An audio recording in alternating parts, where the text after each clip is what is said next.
Assalamualaikum warahmatullahi wabarakatuh. Perkenalkan, nama saya Maulida Priyandiando. Saya dari Fakultas Psikologi Universitas Boswa. Pada video kali ini, saya akan membuat tugas video sebagai salah satu pembunuhan tugas video saya dari mata kuliah Filsafat Ilmu yang berjudul Epistemologi.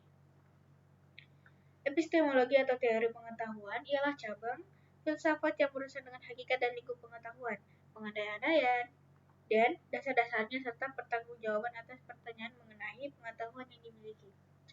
Mula-mula manusia percaya bahwa dengan kekuatan pengenalannya ia dapat mencapai realitas sebagaimana adanya. Para filosof Socrates, yaitu filosof pertama di dalam tradisi barat, tidak memberikan perhatian pada cabang filsafat ini sebab mereka mengusahakan perhatiannya, terutama pada alam dan kemungkinan perubahannya sehingga mereka kerap dijuluki filosof alam. Mereka mengandaikan begitu saja bahwa pengetahuan mengenai kodrat itu mungkin. Meskipun beberapa di antara mereka menyarankan bahwa pengetahuan mengenai struktur kenyataan dapat lebih dimunculkan dari sumber-sumber tertentu ketimbang sumber-sumber lainnya. Herakleitus misalnya menekankan penggunaan indera, sementara Parmenides menekankan penggunaan akal. Meskipun demikian, tak seorang pun di antara mereka meragukan kemungkinan adanya pengetahuan mengenai kenyataan realitas. Baru pada abad ke-5 sebelum Masehi, muncul keraguan terhadap adanya kemungkinan itu. Mereka yang meragukan akan kemampuan manusia mengetahui realitas adalah kaum sofis. Para sofis bertanya, seberapa jauh pengetahuan kita mengenai kodrat benar-benar merupakan kenyataan objektif. Seberapa jauh pula mereka merupakan sumbangan subjektif manusia. Apakah kita mempunyai pengetahuan mengenai kodrat sebagaimana adanya? Sikap skeptis inilah yang mengawali munculnya epistemologi. Metode empiris yang telah dibuka oleh Aristoteles mendapat sambutan yang besar pada zaman Renaissance, dengan tokoh utamanya Francis Bacon pada tahun 1561 sampai 1626. Dua di antara karya-karyanya menonjol adalah The Advancement of Learning pada tahun 1606 dan Novum Organum Baru. Filsafat Bacon merupakan peran penting dalam metode induksi dan sistematisasi prosedur ilmiah. Menurut Russell, dasar filsafatnya sepenuhnya bersifat praktis, yaitu untuk memberi kekuasaan pada manusia atas alam melalui penyelidikan ilmiah. Bacon mengkritik filsafat Yunani yang menurutnya lebih menekankan perenungan dan akibatnya tidak mempunyai praktis bagi kehidupan manusia. Ia menyatakan, the great mistake of Greek philosophers was that they spent so much time in theory, so little in observation. Karena itu, usaha yang dia lakukan pertama kali adalah menegaskan tujuan pengetahuan. Menurutnya, pengetahuan tidak akan mengalami perkembangan, tidak akan bermakna kecuali ia mempunyai kekuatan yang dapat membantu manusia meraih kehidupan yang lebih baik. Knowledge is power. It is not opinion to be held, but a work to be done, and learning to lay the foundation not of any sector of doctrine, but of utility and power. Sikap khas Bacon mengenai ciri dan tugas filsafat tampak paling mencolok dalam Novum Organum.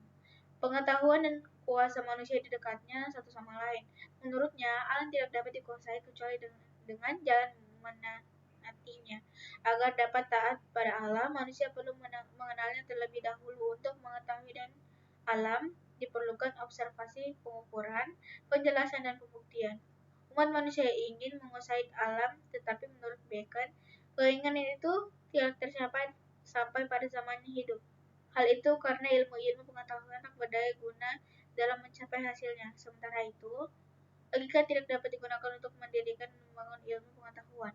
Bahkan Bacon menganggap logika lebih cocok untuk melestarikan kesalahan dan kesesatan yang ada ketimbang mengejar dan menentukan kebenaran.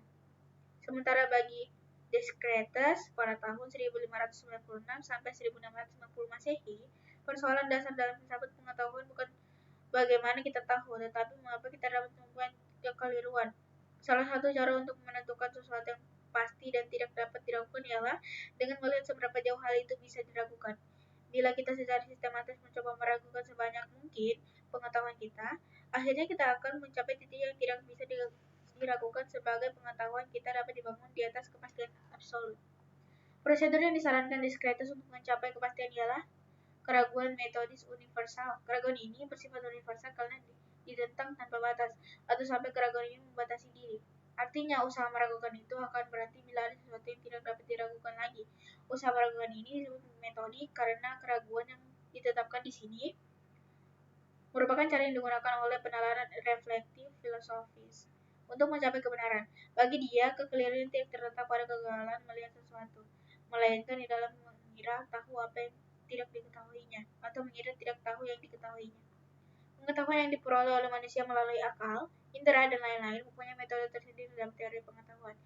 Di antaranya adalah satu metode induktif, yaitu induksi yang suatu metode yang menyimpulkan pernyataan-pernyataan hasil observasi disimpulkan dalam suatu pernyataan yang lebih umum dan menurut suatu pandangan yang luas diterima. Ilmu-ilmu empirik ditandai dengan metode induktif. Suatu inferensi bisa disebut induktif bila bertolak dari pernyataan-pernyataan tunggal, seperti gambaran mengenai hasil pengamatan dan penelitian orang sampai pada pernyataan-pernyataan universal. David Hume pada tahun 1711 sampai 1716 telah membangkitkan pertanyaan mengenai induksi yang membingungkan para filosof di zamannya dari sampai sekarang. Menurut Hume, pernyataan yang berdasarkan observasi tunggal berapapun jumlahnya secara logis tak dapat menghasilkan suatu pernyataan umum yang tidak terbatas.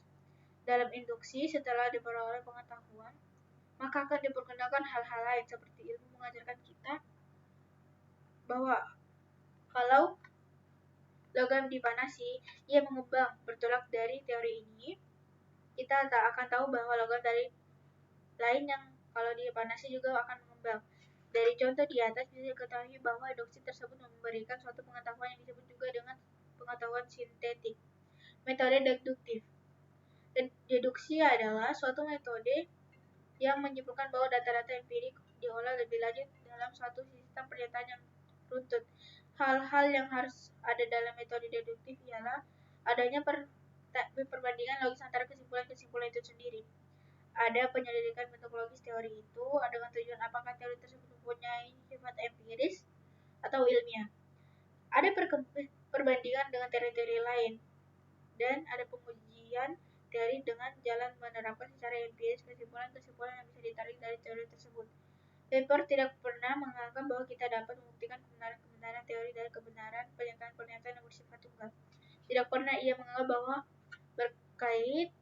berkat kesimpulan-kesimpulan yang telah diverifikasikan, teori-teori dapat dilakukan sebagai benar atau bahkan hanya mungkin benar. Contoh, jika penawaran besar, harga akan turun. Karena penawaran beras besar, maka harga beras akan turun. 3. Metode positifme. Pada metode ini dikeluarkan oleh Auguste Comte pada tahun 1798 sampai 1857. Metode ini berpangkal dari apa yang telah diketahui, yang faktual, yang positif. Ia menyampingkan segala uraian atau persoalan di luar yang ada sebagai fakta. Oleh karena itu, ia menolak metafisika. Apa yang diketahui secara positif adalah segala yang tampak dan segala gejala. Dengan demikian, metode ini dalam bidang filsafat dan ilmu pengetahuan dibatasi kepada bidang-bidang gejala saja. Menurut Comte, perkembangan pemikiran manusia berlangsung dalam 3 tahap: teologis, metafisis, dan positif. Pada tahap teologis, orang berkeyakinan bahwa di balik segala sesuatu tersirat pernyataan kehendak khusus. 2. Pada tahap metafisik, kekuatan adik kodrati itu diubah menjadi kekuatan yang abstrak, yang kemudian dipersatukan dalam pengertian yang bersifat umum yang disebut alam dan dipandangkan sebagai asal dari segala gejala. Ketiga, pada tahap ini, usaha mencapai pengenalan yang mutlak, baik pengetahuan teologis maupun metafisis, dipandang tak berguna menurutnya. Tidaklah berguna melacak asal dan tujuan akhir seluruh alam, melacak hakikat yang sejati dari segala sesuatu. Yang penting adalah menemukan hukum-hukum kesamaan dan urutan yang terdapat pada fakta-fakta dengan pengamatan dan penggunaan akal. 4. Metode kontemplatif. Metode ini mengatakan adanya keterbatasan indera dan akal manusia untuk memperoleh pengetahuan, sehingga objek yang dihasilkan pun akan berbeda-beda. Harusnya dikembangkan suatu kemampuan akal yang disebut dengan intuisi. Pengetahuan yang diperoleh lewat intuisi ini bisa diperoleh dengan cara berkomputasi kontemplasi seperti yang dilakukan oleh Al-Ghazali. Intuisi dalam tasawuf disebut dengan ma'rifah, yaitu pengetahuan yang datang dari Tuhan melalui pencerahan dan penyinaran. Al-Ghazali menerangkan bahwa pengetahuan intuisi atau ma'rifah yang disinarkan oleh Allah secara langsung merupakan pengetahuan yang paling benar. Pengetahuan yang diperoleh lewat intuisi ini hanya bersifat individual dan tidak bisa dipergunakan untuk mencari keuntungan seperti ilmu pengetahuan yang dewasa ini misalnya dikomersilkan. 5. Metode dialektis. Dalam filsafat, dialektika mula-mula berarti metode yang tanya jawab untuk mencapai kejernihan filsafat. Metode ini diajarkan oleh Socrates, namun Plato mengartikannya diskusi logika. Kini, dialektika berarti tahap logika yang mengajarkan kaidah-kaidah dan metode-metode peraturan, juga analisis sistematik tentang ide-ide untuk mencapai apa yang terkandung dalam pandangan. Dalam kehidupan sehari-hari, dialektika berarti kecakapan untuk melakukan perdebatan. Dalam teori pengetahuan ini merupakan bentuk pemikiran yang tidak tersusun dari suatu pikiran, tetapi pemikiran itu seperti dalam percakapan, bertolak paling kurang 2 kutub. Hegel menggunakan metode dialektis untuk menjelaskan filsafatnya lebih luas dari itu. Menurut Hegel, dalam realitas ini berlangsung dialektika. Dan dialektika di sini berarti mengkompromikan hal-hal yang berlawanan seperti diator. Di sini manusia diatur dengan baik, tetapi mereka tidak punya kebebasan. Tesis. 2. Keadaan di atas menampilkan lawannya, yaitu negara anarki, antitesis, dan warga negara mempunyai kebebasan tanpa batas tetapi hidup dalam kekacauan. Ketiga, tesis dan antitesis ini disintesis, yaitu negara demokrasi dalam bentuk ini kebebasan warga negara dibatasi oleh undang-undang dalam hidup masyarakat tidak kacau. Perkembangan ilmu pada masa modern dan kontemporer secara epistemologis. Sebagian ciri yang patut mendapat perhatian dalam epistemologi perkembangan ilmu pada masa modern adalah munculnya pandangan baru mengenai ilmu pengetahuan. Pandangan itu merupakan kritik terhadap pandangan Aristoteles, yaitu bahwa ilmu pengetahuan sempurna tak boleh mencari untung, namun harus bersikap kontemplatif, diganti dengan pandangan bahwa ilmu pengetahuan justru harus mencari untung. Artinya dipakai untuk memperkuat kemampuan manusia di bumi ini. Pada abad-abad berikutnya, di dunia barat mau tak mau, juga di dunia luar barat, dijumpai keyakinan dan kepercayaan bahwa kemajuan yang dipercaya oleh pengetahuan manusia, khususnya ilmu-ilmu alam, akan membawa perkembangan manusia pada masa depan yang semakin gemilang dan makmur. Sebagai akibatnya, ilmu pengetahuan selama masa modern sangat mempengaruhi dan mengubah manusia dan dunianya. Terjadilah revolusi industri 1, mulai sekitar tahun 1800 dengan pemakaian mesin-mesin mekanis. Lalu revolusi industri 2, mulai sekitar tahun 1900 dengan pemakaian listrik dan titik awal pemakaian sinar-sinar. Kemudian revolusi 3 yang ditandai dengan penggunaan kekuatan alam dan penggunaan komputer yang kita saksikan dewasa ini. Dengan demikian, adanya perubahan pandangan tentang ilmu pengetahuan mempunyai peran penting dalam membentuk peradaban dan kebudayaan manusia.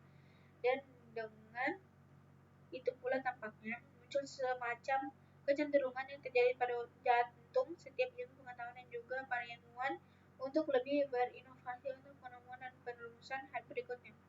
Kecenderungan yang lain ialah adanya hasrat untuk selalu menerapkan apa yang dihasilkan ilmu pengetahuan, baik dalam dunia teknik mikro maupun makro. Dengan demikian, tampaklah bahwa semakin maju pengetahuan, semakin meningkat keinginan manusia sampai memaksa merajalela dan bahkan membabi buta.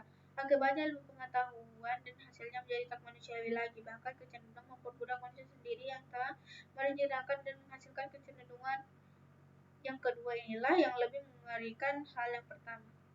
Namun, tidak dapat dilepaskan dari kecenderungan yang pertama. Kedua kecenderungan ini sangat nyata paling menampakkan diri dan paling mengancam keamanan dan kehidupan manusia dewasa ini dalam bidang lomba persenjataan. Kemajuan dalam memakai senjata dan menghabiskan banyak kekayaan bumi yang tidak dapat dibarui kembali.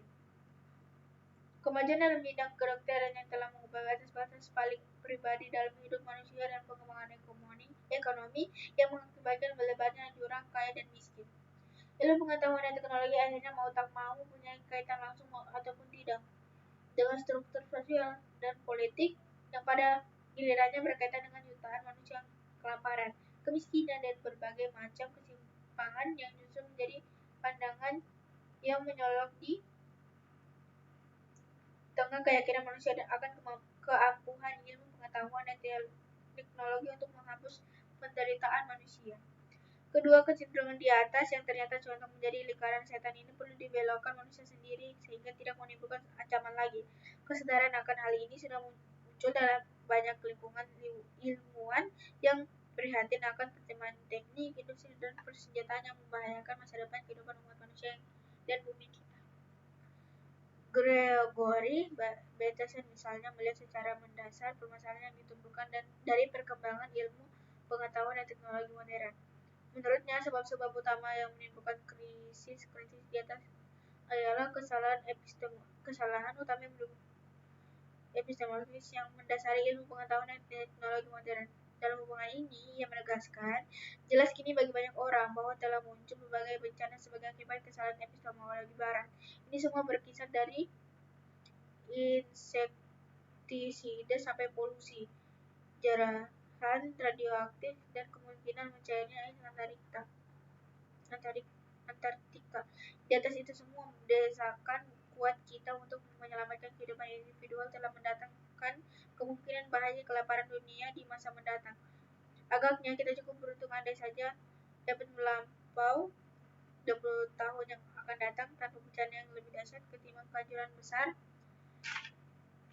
yang dihadapi manusia adalah hasil yang ditemukan akibat kekeliruan dalam kebiasaan pemikiran kita pada tingkat yang paling dalam tanpa sepenuhnya kita sadari.